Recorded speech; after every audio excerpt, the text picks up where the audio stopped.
there's more chance of them getting knocked out in the Rex round if you get past Oldham. There we go. Silver lining central, Redmen TV, welcome. Yes, before we wrap up this part, apparently, by the looks of it, Phillippe Coutinho's done and dusted. Obviously, as we film right now, I think someone tweeted a picture of him past the medical. He was at Melwood, so it all looks like it's all go ahead. So I think it needs a work permit. That's it. With most degrees of certainty, we can say Coutinho, Liverpool player. I really hope doesn't go tits up. Chris, are you excited? I've not really seen him play at all. I've looked on YouTube briefly. He looked boss on YouTube. So did Neil Sharon. Yeah, points. So did Asaidi. Not the place to be doing your scouting as YouTuber. I am. I just watched it. Asaidi's creed, funnily enough, mentioned him. A lad who does video edits has just put together one of his moments, a lot of his Espanol stuff as well. Yeah. And he does look. Of course, as we say, it's YouTube. Nobody looks shit on YouTube. If we don't look shit on YouTube, Brazilian youngsters certainly don't. Go on. Liam Tompkins tweeted an article this morning about him. And there was quite a lot of stats and a bit about his character and about how he plays. And there was a quote in there from the Italian press, which was, he's like Oscar, except with better ball control and a better finish. So if we've got Oscar but better for 8.5 million, not 35 million that Chelsea played, I'd be made up with that. Yeah, Oscar the Chelsea player, not like... Not Oscar the Grouch. or Oscar Wilde, no. But you know what I mean? I think it's exciting. I do agree with what your dad said though.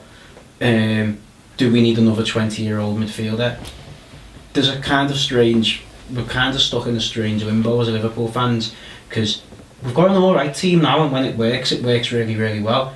So we're kind of thinking, fucking how good could this be in 4 years' time? You know, in 4 years' time, when these 19-year-olds are 23, 24... just the 4 years.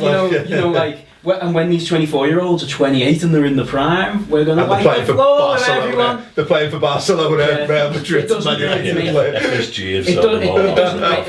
It doesn't make these 4 years. And then you've got that with them coming from Inter. You're like Snyder or Coutinho. They've decided to go obviously with the youth, the policy that way, but. I like the sound of him because I like the fact that he's apparently got great ball control. He's very, very fast and he can beat people. He's very good at dribbling past people. I love the thought of that. But again, I'd have preferred him to have bought a 28-year-old experienced midfield player instead. Yeah. But I have to say, just on the negotiating side, it's shown because we keep trying to hang FSG and Ian Ayre. But obviously not me, like a lot of people though, because of like the negotiating thing. Oh well, like, they fucked the Dempsey deal up and blah blah blah. No, they just played hardball. Precisely, and we said what we said at the end of the transfer window, didn't we, Chris? Is that it looks like Liverpool are resetting what they want the world to see as our negotiating position. We're not going to be held to ransom. And he said, apparently Southampton bid 10.5. Yeah, like 2 million more. And that's it. We're not bidding that. Yeah. If he wants he chose to come to us over Southampton. I think we're fortunate in some regards that if it was Spurs, we might have been in trouble again. Yeah. But at least the choice between us and Southampton should be an no-brainer. Talked a lot about performance-related salaries, haven't they? And I think that's the way to go, because if you can actually sign for Liverpool knowing that if you do well, you get more, then I think that's a really good position certainly for a youngster. Yeah. That's what we've done all these negotiations. It's interesting, isn't it? Because looking down to Chelsea, Rafa, what's going on there, and it seems to be like, do their fans know that financial fair play is coming in? Because they're kicking off and they're going, why aren't they signing Lampard up? Why aren't they signing Terry? They're going to let them go for nothing, because Lampard wants 250 grand a week in his new contract, and you've got to break even, not just on all money. Yeah. So they can't give him that much money because they won't meet financial fair play. Malaga can't play in Europe for 4 years. Yeah. It could very easily turn around in Chelsea and City if they wanted to and say, you're not in Europe for 4 years because you broke the sanctions. Yeah. The whole system's getting redressed. We are negotiating contract. We lost out on Holtby because Tottenham offered them more money.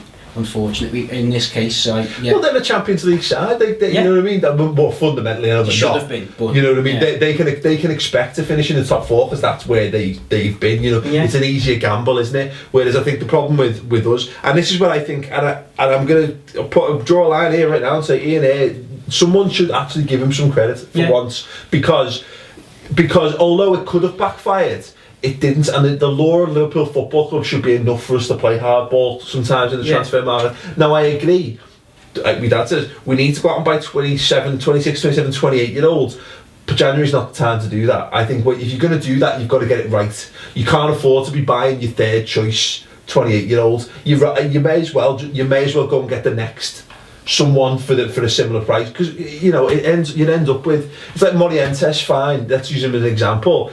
Look at the mould of that player. Van Nistelrooy was the mould of that centre forward that you really wanted.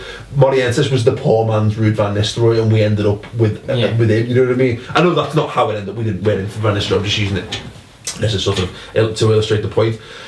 But also, and just on that point as well, we're ninth in the football rich list or something, in the top 10, despite the fact that we had a year out of Europe and a year in the Europa League before that. Again, credit to Ian Ayre. Which is again credit to, and people going, oh look, balancing the spread, balancing the books and spreadsheets, and oh look, sponsorship deals, blah blah blah. Fucking sponsorship deals, we'd be fucked now. I'd rather be balancing the books than be Rangers. Well, exactly. Exactly. We wouldn't be signing. We wouldn't be signing Daniel Sturridge, and we wouldn't be signing these players if because we've had to make up for the shortfall in revenues lost from not being a top 4 club. And anyway, the time when we were fucked. Under the old ones. Days away but from the other side of the argument is that we'd be higher than 9th if we were in the Champions League, because we'd be making more money. Yeah. And you've got to get into the Champions League. So the sooner you get players in who are going to take you there, the better. Well, that's the flip side of the coin, isn't it? But anyway, let us know how excited you are about Coutinho. If you've seen or watched the videos, he does look a beast, and hopefully he'll add a little bit of flair and off seat excitement to Anfield. And also, do you think Ian Ayre deserves any credit whatsoever? I do, but if you disagree, let me know. Tweet me at the Redmen TV. Anyway, that'll wrap us up for part 1. In part 2, we're going to be looking at some awesome pictures of the week. We're going to be previewing Man City versus Liverpool. We're also going to be discussing why every single defeat for Liverpool Football Club triggers absolutely bipolar, over the top overreaction from a segment of the Liverpool fan base. Promises to be fascinating, so do tune in for that. Thank you very much. Ta-ra.